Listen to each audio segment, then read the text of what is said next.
xibaar yu wér te wóor ca tàng ba abonnez-vous pour ngeen di mën di jot suñuy vidéo. dal leen ak jàmm seen chaîne bii di Buzz 221 HD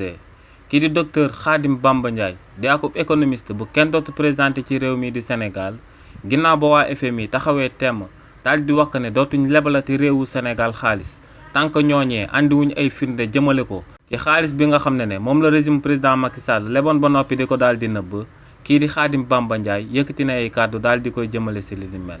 kii di Khadim Bamba Ndiaye ne lu leer ba am moom mooy que ne président Macky Sall ak waa régime am bañ daan amal falsification de chiffre budgétaire maanaam bañ daan leb alal ci turu Sénégal ba noppi jël xaalis boobee di ko daan nëbb ne ba ñuy amal li ni mel dañ ko doon def de manière volontaire maanaam ñoom ñoo teyoon li ñu daan amal te ne kookee di président Macky Sall lu sabab mu daan amal li ni mel moom mooy que ne dafa bëggoon a daal di piéger képp ku ko wuutu woon ci boppu réew mi ne régime bu bees bi nga xam ne moom la son excellence président Bassirou Diomaye Diakhar Faye daal di jiite lu leen daal di sauver ci mbir moomee moom mooy que ne premier ministre am bii di Ousmane Sonko dafa dogaloon daal di amal langage de vérité daal di xamal àdduna bi ak sénégalais yi li nga xam ne moom lañ fi daal di fekkoon te mu nekkoon akub ñaawteef te muy falsification de chiffre budgétaire mais régime bu bees bi bu ñu amuloon li ni mel ne avant seen mandat bi di jeex kon la ko waa FMI di daan découvrir te kon ne kon réewu Sénégal dina daal di nekk ci nguuta gi nga xam ne kenn du ko si doon mën a génnee nee nag lu leer ba am moom mooy que ne lu FMI taxaw temm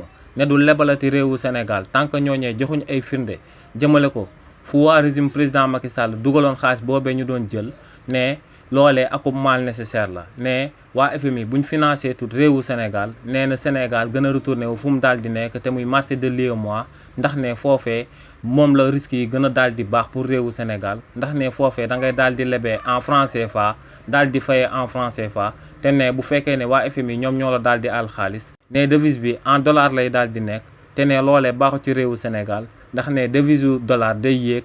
di wàcc te loolee baaxul ci balance commerciale réewu Sénégal. xibaar yu wér te wóor ca tàng ba abonnez-vous pour ngeen di mën di jot suñuy vidéo.